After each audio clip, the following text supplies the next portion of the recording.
Shamshad, can you hear the presenter? I lost him. Yes, I have. I would suggest you go ahead and start because we can hear you. So shall I start? Because I Sorry, lost earlier. Uli is also here now. So just now. Did now. you hear anything I was saying before? No. No, we don't. That's why I didn't start heard it. you. I heard you. Oh my God. Okay, so very sorry. I'm delighted to welcome you all to this special session on climate action in a time of debt distress. I'm Uli Volz. I'm the director of the Center for Sustainable Finance at SOAS, University of London, and I'm very privileged to chair this session with an absolutely outstanding cast of speakers. A global debt crisis is looming. Even before COVID, the IMF and the World Bank deemed global public debt burdens unsustainable for a majority of developing countries, and COVID has made this problem much, much worse. So this new systemic debt crisis is emerging at a time when the global climate crisis demands the urgent mobilization of huge efforts on both climate mitigation and adaptation. And against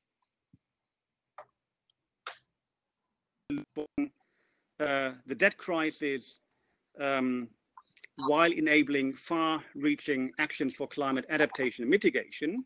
So basically, what are the options for debt rescheduling that will allow for people-centered investments that address climate change while expanding job opportunities and livelihoods?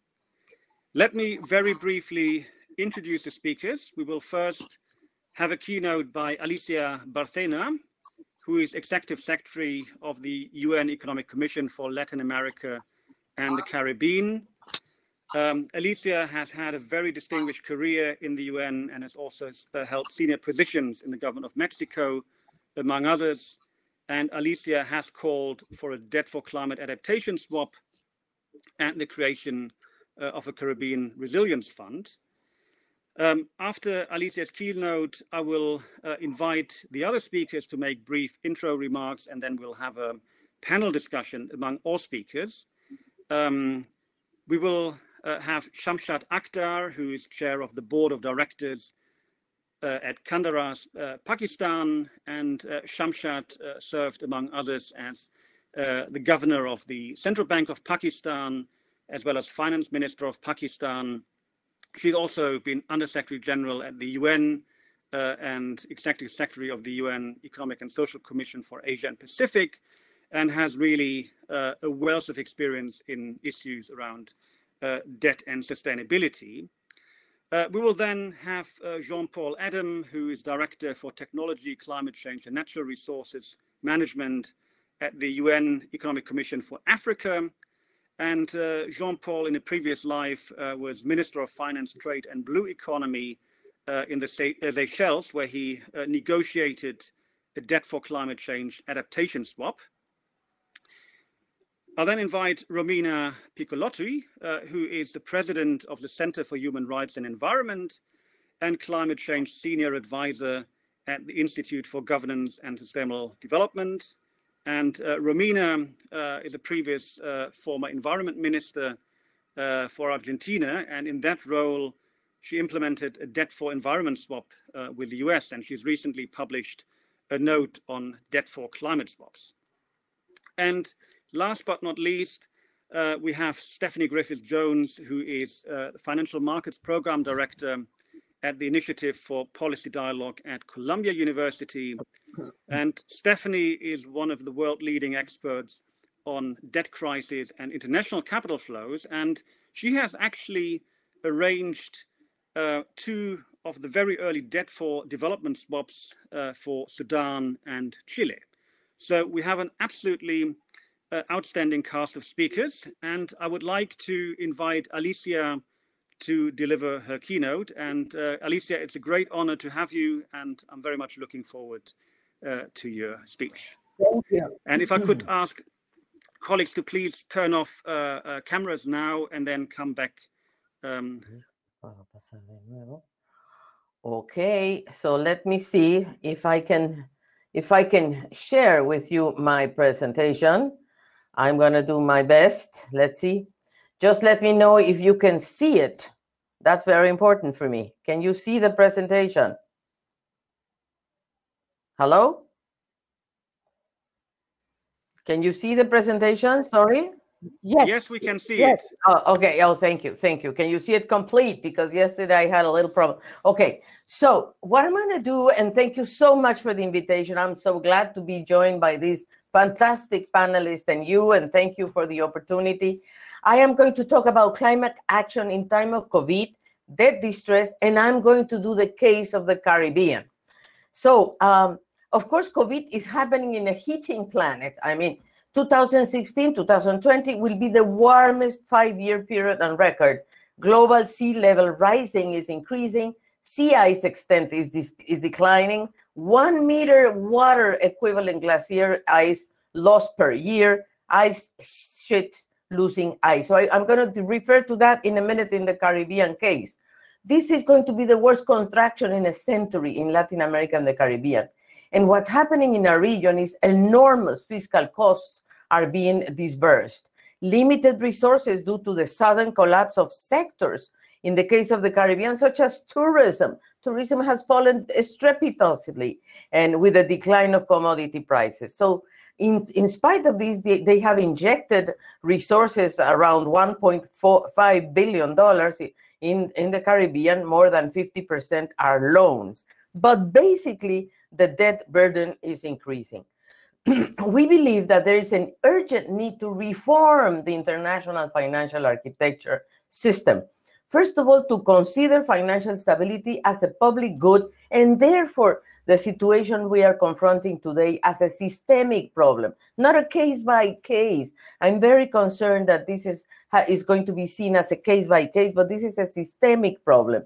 And when I say this, what I want to say is that we need to expand financial support, for example, the DSSI that has been put forward by the G20 to middle-income countries, small countries that are highly indebted and very vulnerable to climate change.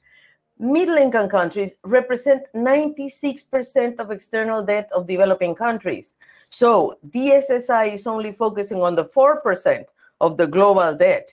So if the middle-income countries have a problem of debt, the insolvency issues are going to be systemic. The establishment, we are suggesting, establishment of an independent agency, and this is very much done by Vera Songwe, and I'm glad ECA is here, in coordination with the multilateral development banks that could assist the liquidity in a sustainable facility to help countries on their sovereign bonds.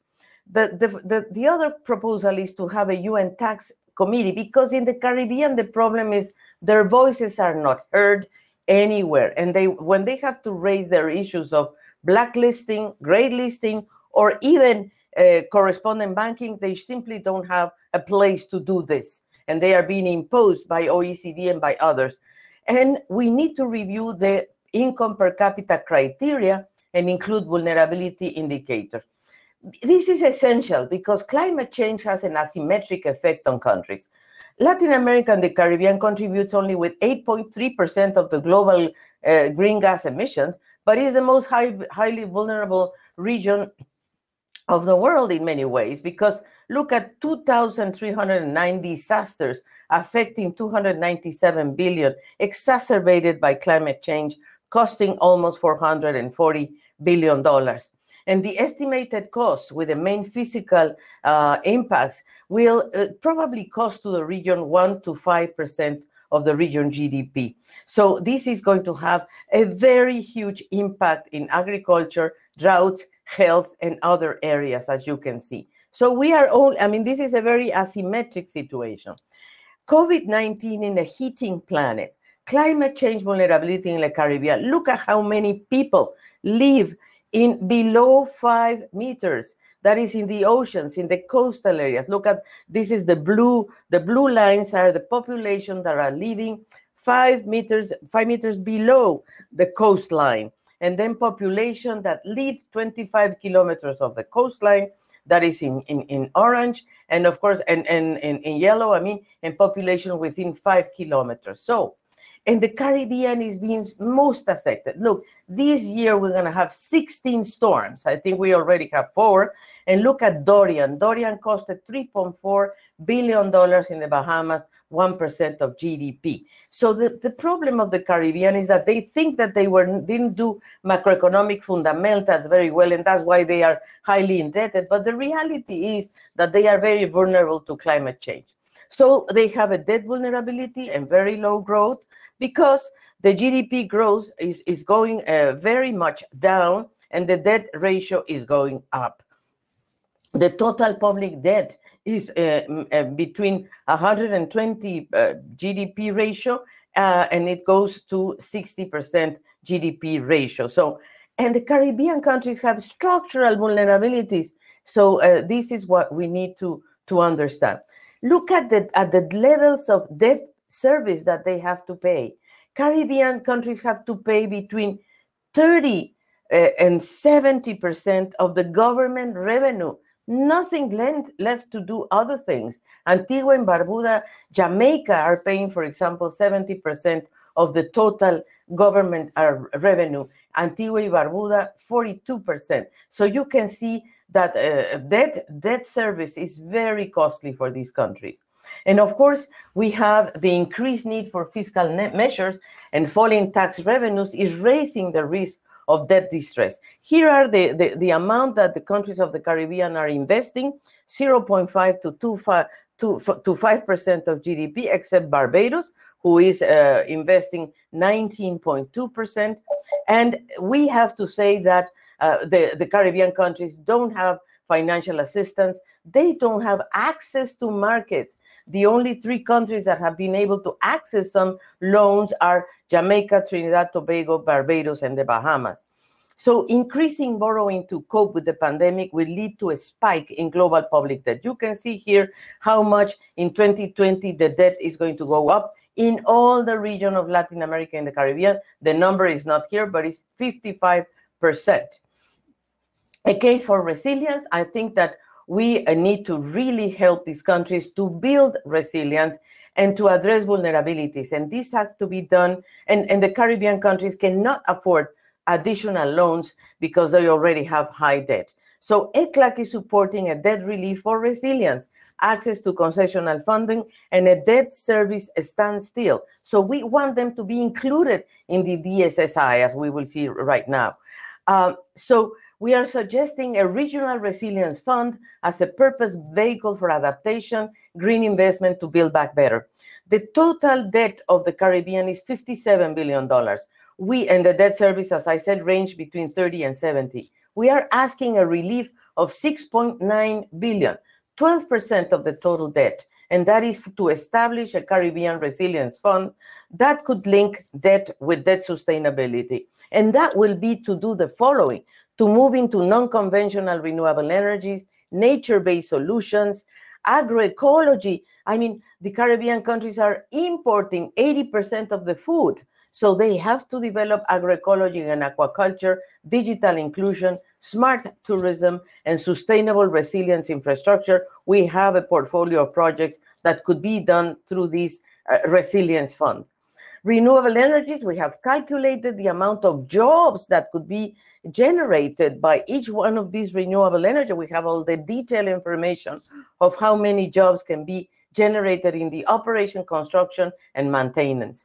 So we have 5 key policy recommendations. Number 1, a special dispensation for the Caribbean through grant and concessional funding, debt relief, cancellation without conditionalities, access to DSSI, and making sure that the private sector comes, and not only in a voluntary basis, issue reallocation of SDRs. If we get 500 billion SDR, 2 billion will go to the Caribbean. Engage private creditors for central countries like the Paris Club, establish a Caribbean resilience fund. As I said, with this initial capitalization of $7 billion, 6.9, which is only 12% of the total debt, and the participation of the Global Green Climate Fund is very important. And of course, we are proposing a UN forum to an orderly sovereign debt restructuring, and that we hope will soon be there. The three final things that we need for the Caribbean is to reestablish the corresponding banking, to lower the cost of remittances, to expand the role of the UN Tax Committee and give voice to the small countries of the Caribbean.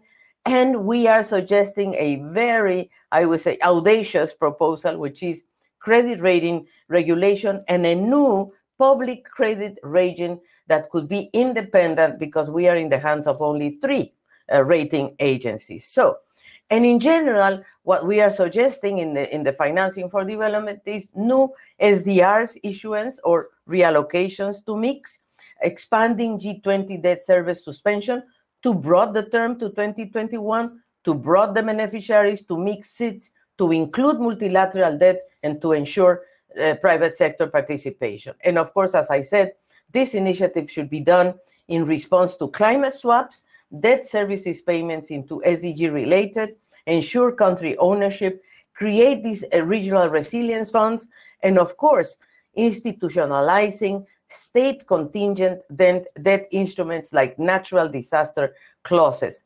I want to thank you so much. I hope I'm giving you an overview with a case, the case we are making in the Caribbean for a debt relief for climate. I hope this has been useful. Thank you very much. Thank you so much, Alicia. This was really very inspiring and very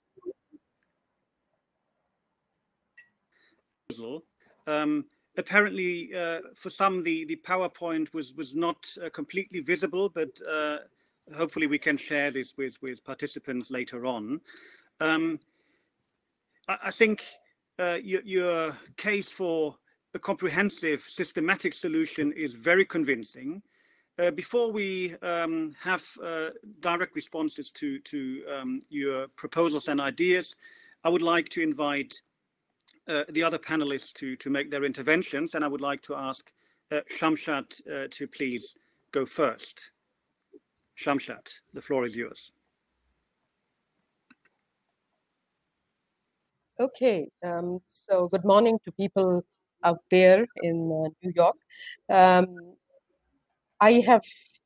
It's very hard to follow Alicia Barcena in anything you talk, but perhaps rather than talk about a region, I'd like to focus on the global dimension. We know that global crisis is nothing new to this world, but this time it's definitely very different. Global pandemic, given its nature, has triggered the deepest recession since World War II. Loss of global output, jobs is significant. There's reversal of poverty gains and worsening of inequalities. Navigating through this crisis has been complex given multiple challenges. Given the lockdown's necessity, it has been accompanied by tightened global liquidity. Economic contraction has resulted in loss of revenues, both on the external and domestic side.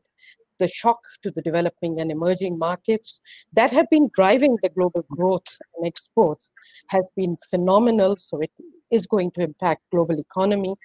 It's, of course, distracted governments from climate action as they principally struggle to run day-to-day affairs with the economic stimulus packages that are beyond the fiscal limits, and the rescue packages are confined for vulnerable groups or revival of businesses. And we are in the territory of zero interest rates policy, along with other forms of monetary stimulus, and one doesn't know what lies ahead as we go forward. In midst of this, obviously G20 steps in and does a number of things. So the good thing is it has a standstill. But imagine what the obligations of debt servicing of large debts, which is a challenge, as Alicia has pointed out, at a geographical scale. Global debt has risen to 258 trillion, which is 87 trillion over 2008, and it's 331% of the total GDP. And according to the World Bank, of the 4 waves of debt accumulation over the past 50 years, first 3 have ended with financial crisis in many emerging and developing countries.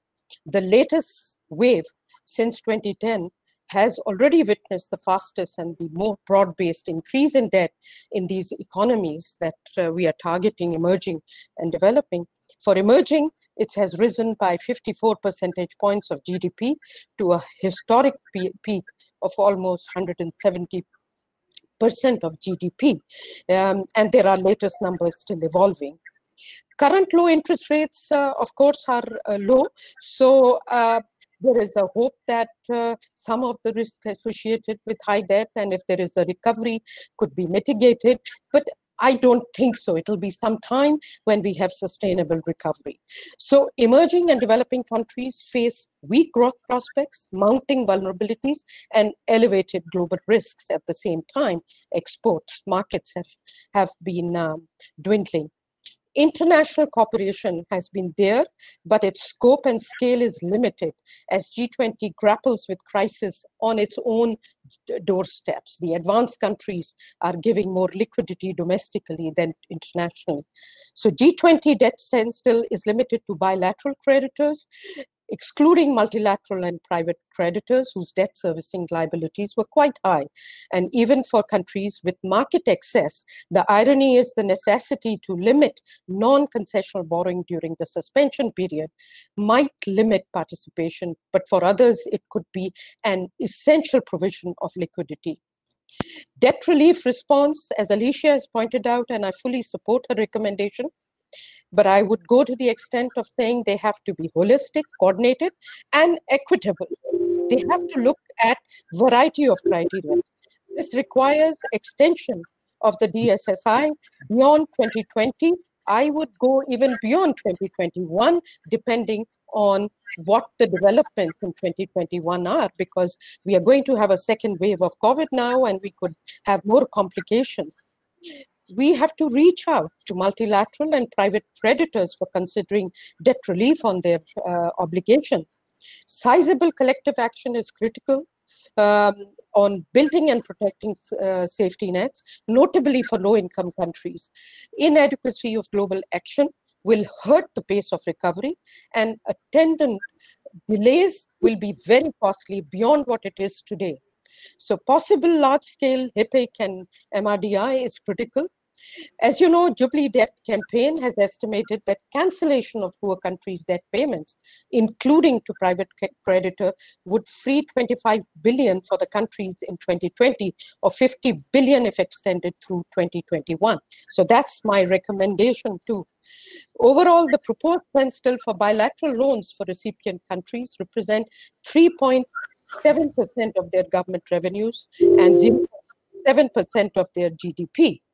The World Bank collective debt service payments forecast indicates have already mounted to 46 billion in 2020, quadrupling 2021.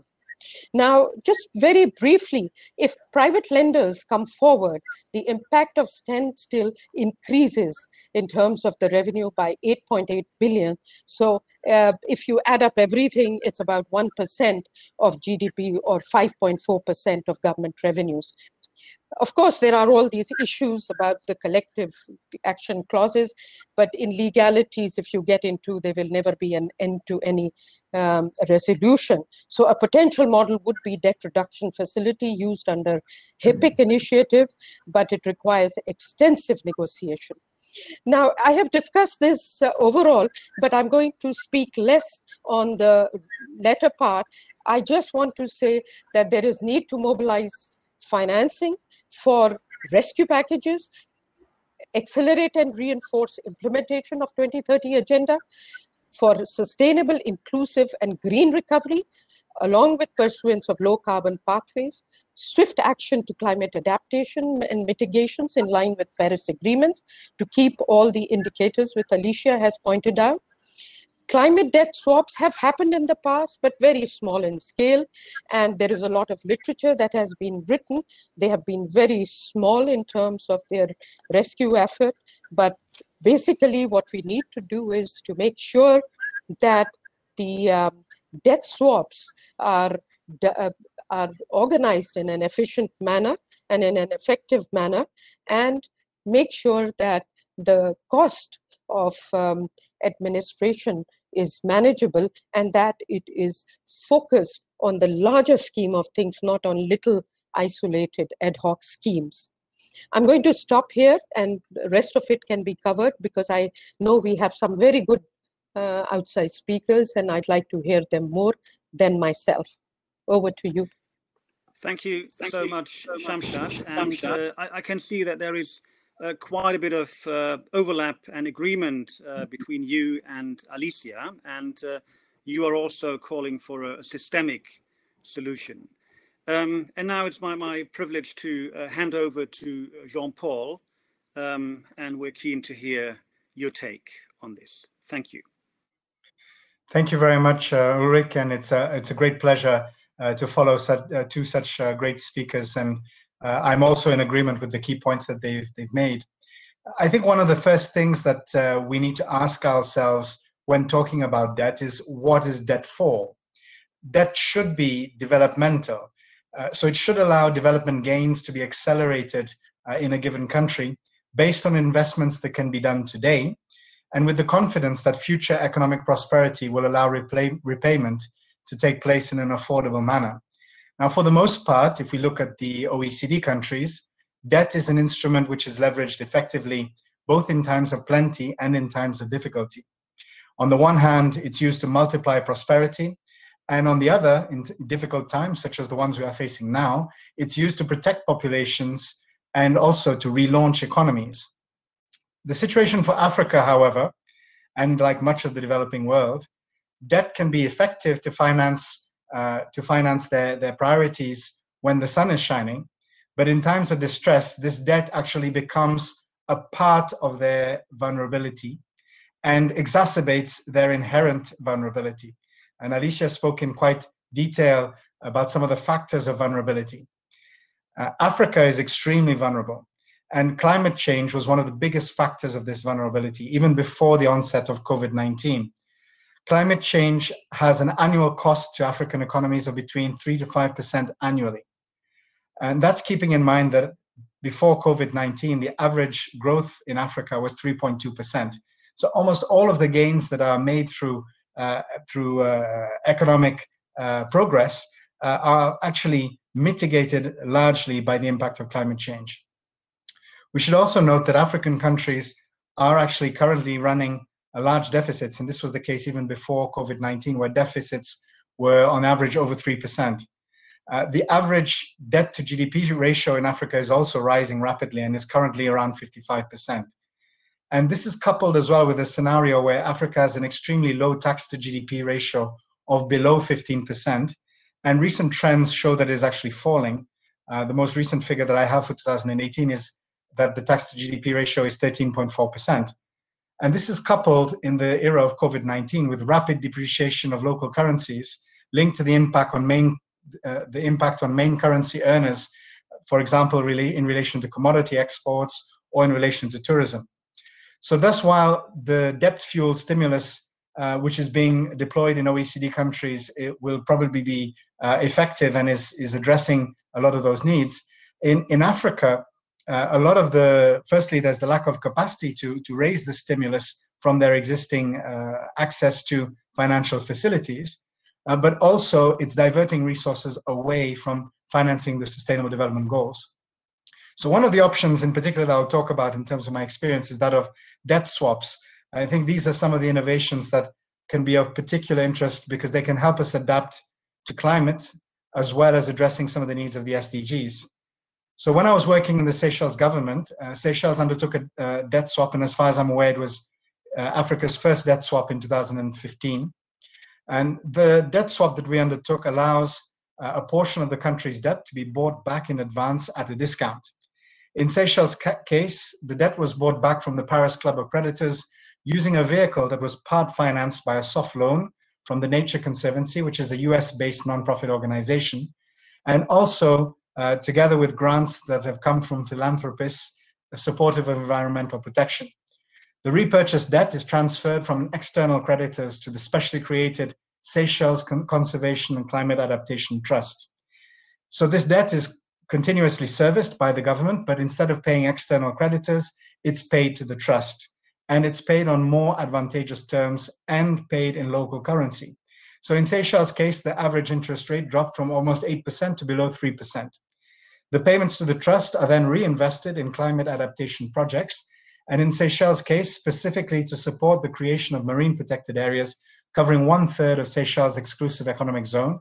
And that means that an ocean space of over 400,000 square kilometers.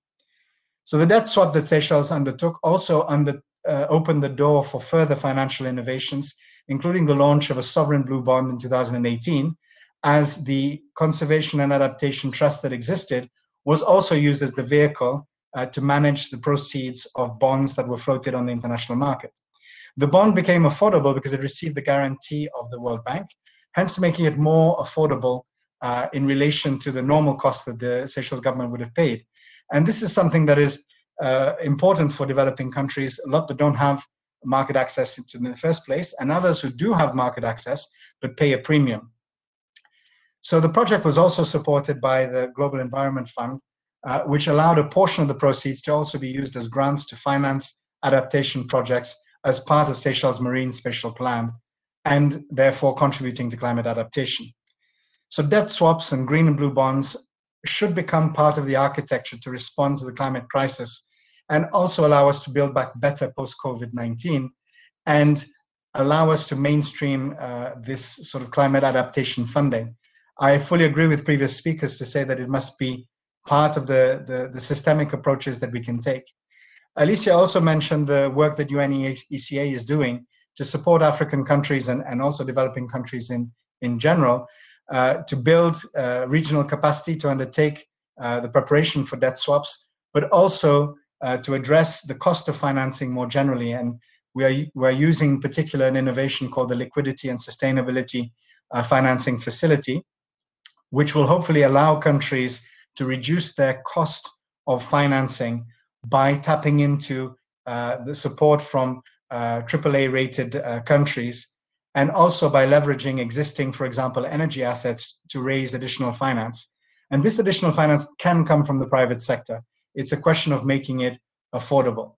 So a lot of the work that needs to be done around debt swaps is around making sure that debt is developmental and that it doesn't contribute further to vulnerability. And a lot of the factors that we have also discussed and which Alicia mentioned, such as having access to SDRs, will help build that resilience and allow us to address climate change as well as the response to COVID-19. Thanks so much, and back to you. Thank you so much, Jean-Paul. Again, very inspiring. And I would like to invite Romina to join, and we have a PowerPoint that should be uploaded now, and hopefully this will work. Romina, over to you. It's great to have you. Thank you, Ulrich.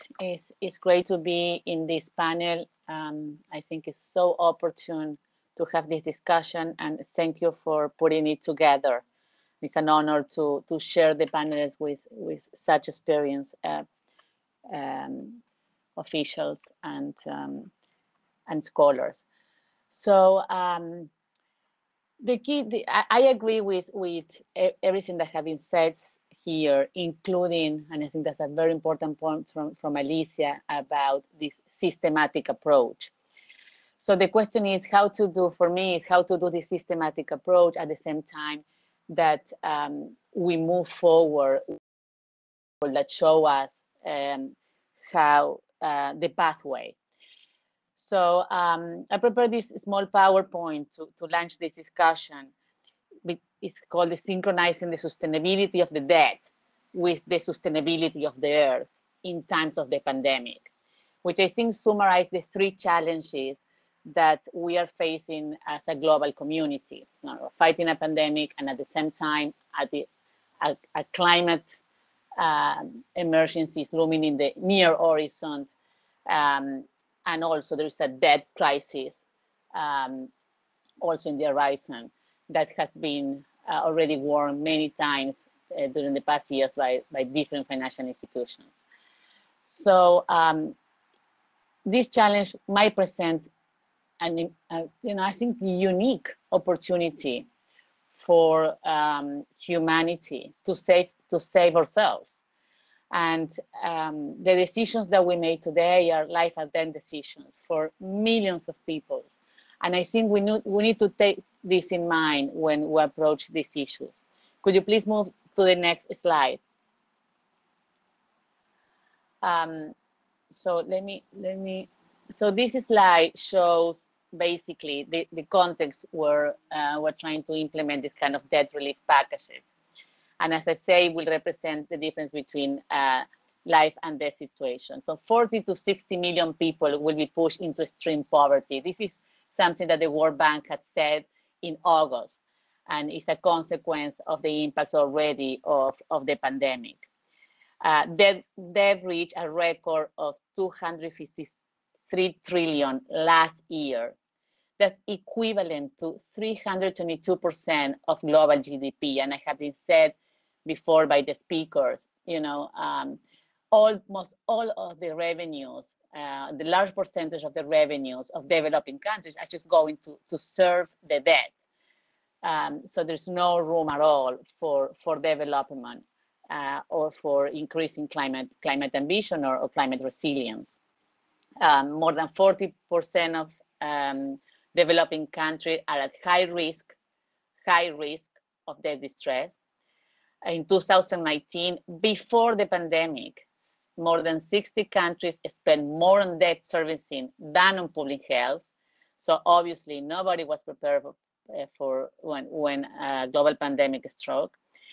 The total amount of sovereign debt repayment due at the end of 2021 is 2.7 trillion, with 1.62 trillion due in 2020 already, and 1.8 trillion in 2021.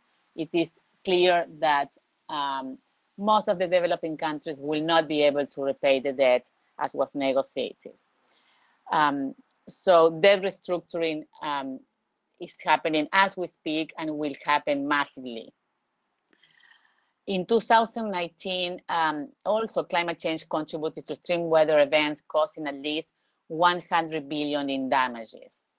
And as Jean-Paul was referring to, obviously this impacts tremendously Africa and also the Caribbean, as Alicia was referring. The most vulnerable suffer the most. By 2050, cumulative damages from climate change may reach 8 trillion, impoverishing by 3% gross world product. Some economists already are saying that the hit will be 10% on global GDP just by climate.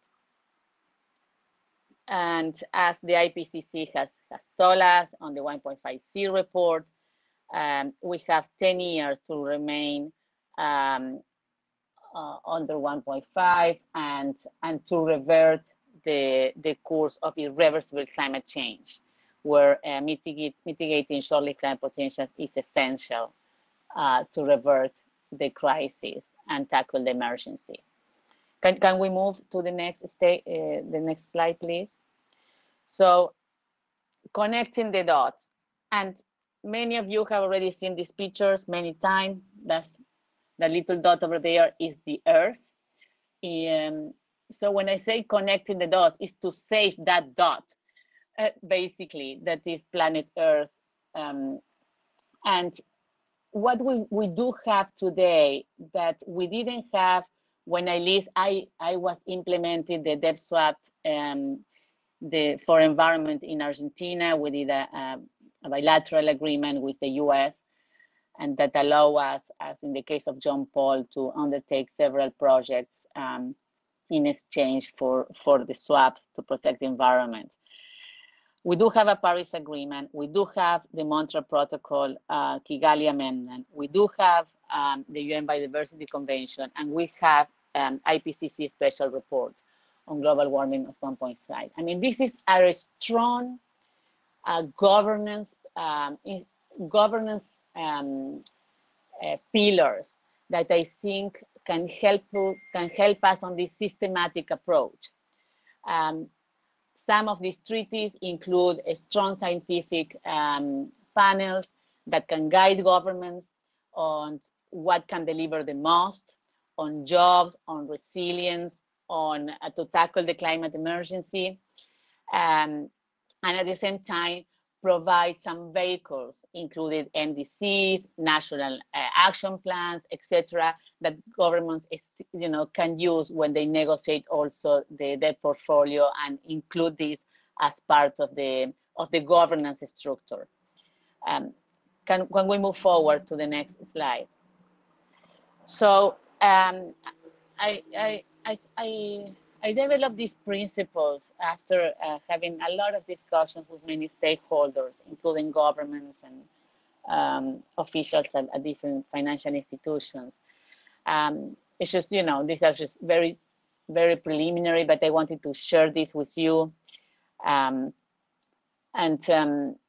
The first principle is, debt for climate swaps are not new conditionalities to debt relief, but a new form of sovereign debt payment. This basically recognizes the efforts that developing countries are putting and can put to preserve a common good, which is the atmosphere. And I think this is essential. It's not. This is not just new. This is not should be seen as new conditionalities, but rather as an investment on the capacity of debtor countries to repay debt. Nobody will be able to repay debt with an unstable climate system. That's impossible. So if you're the creditor and you want some of your debt back, you need to invest on the capacity of the countries to pay back, and that's investment on climate mitigation and adaptation. Avoid being too little too late. This is a little bit, Alicia touched on this. This is not little things here and there. It's not trivial negotiation of debt. Debt for climate swaps should be mainstream on the sustainable negotiation of restructuring of debt. Principle 3 is incorporate climate risk in debt assessment. This was also touched by some of the panelists. The countries that accepted the offer of debt relief during the pandemic were hit tremendously by the debt rating agencies. I mean, this is and we need to begin to. But Alicia talked about having a new debt agency because we're being hostages by 3 or 4 of them. But what I think is really, really important here is that climate risk is incorporated in economic models. So the more that you swap debt for climate, the better your debt rating should be. The more that you invest on climate resilience, the more your debt should be, and not the other way around. Because if not, we're just putting so much pressure on developing countries that they will end just overexploiting the natural resources to pay the debt, and then accelerating the climate crisis. And we need to cut this perverse cycle, to break this perverse cycle. And so that's the connection with debt rating is really, really important. And the IMF and the Environmental Development Bank, the European Development Bank should be at the top front, I think, on promoting the incorporation of climate risk modeling in their economic assessments. Link debt for climate swap with national climate commitments. This is something that Seychelles has done with Jean Paul. I think that's extremely important. Basically the revenues that you generate with your debt swaps are reinvested in climate ambition. Set a transparent governance system to make decisions and track the money. I will go faster so we can move out to the discussion. Can you move to the, so incorporate metrics to evaluate climate and economic impacts, including jobs creation, etc. Reinvest the revenues to increase climate ambition. Use climate debt swaps to leverage climate finance. We did that in Argentina, and John Paul did the same for the Seychelles. We can use, the Green Climate Fund, the Green Environmental Facility to increase and make it stronger the climate debt swap. This is very important. The role of the state is to protect people, not to bail out inefficient companies. So this moment, and through the debt swap, countries should be investing in the transformation of the industries, rather than trying to use the little economic stimulus package they can put together, or the big economic stimulus package they can put together to bail out inefficient companies. And the principle 10, which is link debt for climate swap with pipeline infrastructure projects that reduce climate risk, create more jobs, and saves consumer money. Investment on renewable, investment on energy efficiency. We do know they produce jobs at home, they create savings for the consumers, and at the same time, they help with resilience. So that's it, and I will stop there. Thank you. Thank you very, very much, Romina, for, again, very rich discussion. We are running out of time, so I fear we won't get to the general discussion in the end that we really would love to have. But I would like to invite join the discussion and make your input.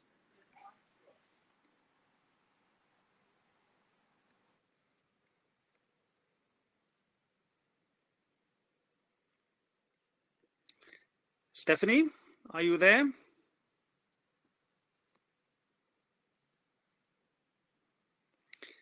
These are the problems with online conferencing. Stephanie, are you with us?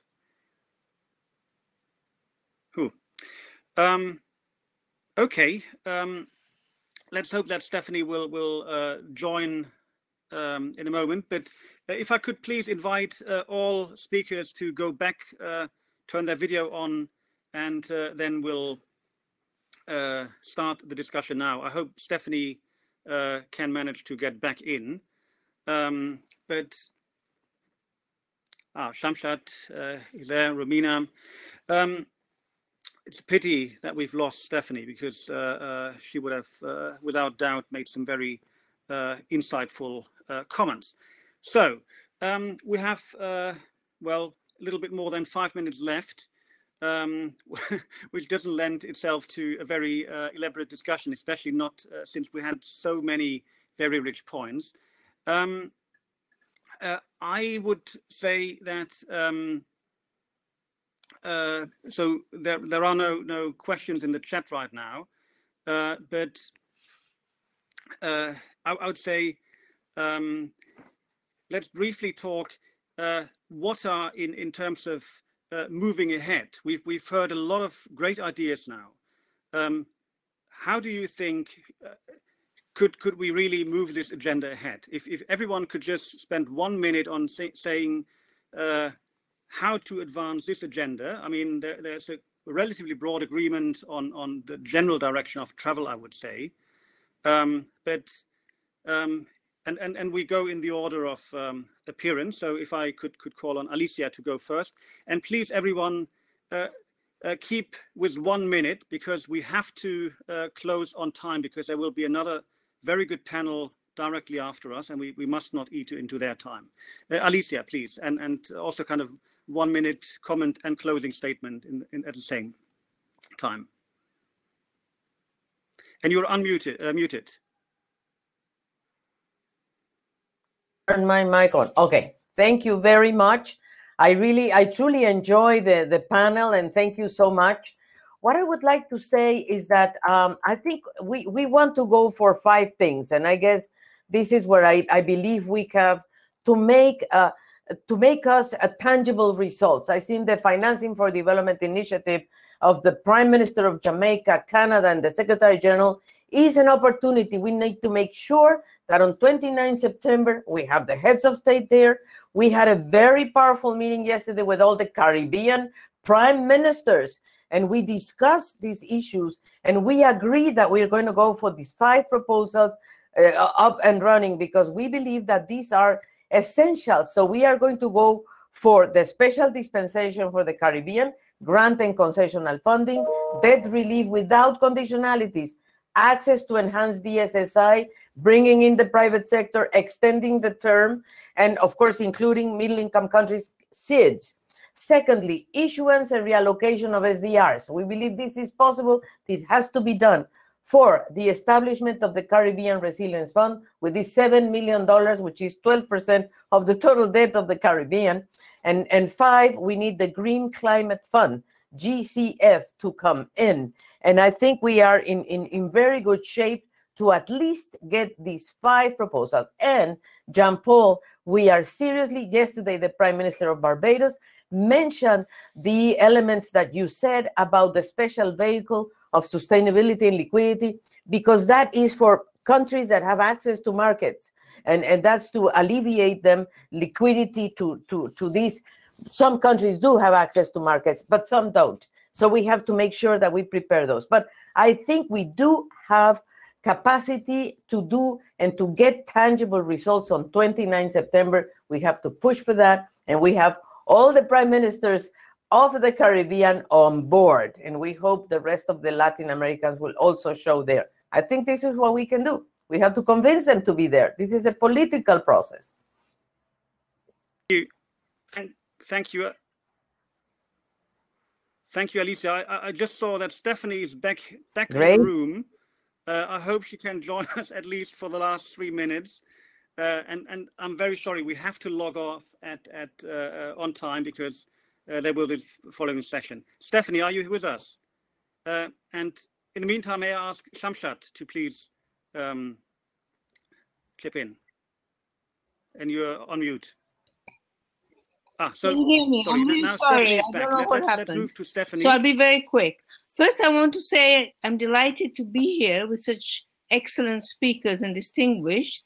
I want to start by backing what Alicia said at the beginning about the need for a reform of international financial architecture. So things like SDR issues. And also I would like to highlight increase the capital of multilateral development banks, because we have to think not just about debt relief, but also about new money. Debt relief, as Romina said, in general and in relation to debt for nature swaps, in the past has always been too little, but also too late. Whether it was the Latin American debt crisis, the HIPC initiative, and the EU debt crisis, the help has always come too late with massive costs to the debtors and in the end to the creditors. So what we need, and I want to focus on the debt swaps, what we need is significant scale of debt relief as well as additional finance, both public and private, for climate change mitigation and adaptation. And I think that establishing the link between debt relief to climate finance may both generate significant additional debt relief and additional climate finance. And why is that? We have a problem because this crisis is actually symmetrical. And whether we like it or not, unfortunately, developed countries are not feeling so generous because they are suffering from the crisis themselves. They, of course, don't worry so much that the crises are worse and have worse effects in regions like Latin America and Africa. So I think if we create this link where climate mitigation is very clearly a global public good and is totally urgent because we know that the planet cannot wait and we only have one, and there is very strong political support by governments, but also by people, especially young ones, for effort to mitigate and adapt to climate change, we may get a better chance of achieving significant debt relief. And also from an economic point of view, of course, if, for example, you have proper climate adaptation, this increases the benefits of reducing the cost of raising money on the sovereign bond market. And Uli Wolfs, our distinguished chairman, has been part of a report by UNEP, which shows that if you reduce climate vulnerability, your sovereign rating will actually improve, and the cost of finance you can raise will also improve. So there's a clear link between money spent on climate mitigation and even climate adaptation with improving the creditworthiness of countries. So the experience, as has been said, has been of fairly small deals, not trivial. The total of debt development swaps was about $6 billion in the past, but we want something much bigger and less transaction costs, more agile. So the large scale is essential. So we have to move at a national level from specific projects to budget support, to special trust funds. And internationally, we have to move from specific creditor to debtor deals to multilateral initiatives. I think the initial step was established by the Paris Club, which has already accepted to allocate resources that go for development for additional debt relief. It has to be streamlined and accelerated, and it has to be broadened much further, both within the Paris Club to other official creditors. And we haven't mentioned China, but of course now China is a major creditor, but also, of course, very difficult, the private sector and the multilaterals. And I would just like to add that we need a comprehensive package which includes debt reduction and new flows. And I think what is very interesting in the case of Seychelles and of Argentina that we've heard is that the debt relief linked to climate swaps has catalyzed new funding, both public and private. And the modalities and the balance between both may vary by country. I think that is very important to have this sense of flexibility. But the way Colombia would do debt relief would be different from the way Mali would do it, for example, Haiti. So we have to be flexible, but we need a multilateral initiative. And in the finance ministers meeting at the UN that Alicia mentioned, there was broad support, particularly from the African countries and from ECLA, for these debt for nature swaps, which I think can be a valuable mechanism to achieve the far greater goal of liberating resources for development. Thank you very much. And I'm really sorry about the problems before. Thank you so much, Stephanie. And I'm so glad that you managed to get on, because this was really very important intervention. So now we're facing the problem that we are already 3 minutes over time, and the organizers told me that I must finish on time, because 3 minutes ago another session started on financing the Paris Agreement post-COVID with Barbara Buchner, Joan Carling, Patricia Espinosa, and Bill McKibben. So we are in good competition. I would love to continue this discussion with you, and I very much invite you to have this discussion with us going forward, because we need it. But unfortunately, I have to cut it off now, and I'm so sorry about this, and sorry for starting a little bit late and poor time management from my side. But thanks very, very much, Alicia, for a wonderful keynote, incredible swords, Jean-Paul, Stephanie, Shamshat, and Romina, very rich discussion.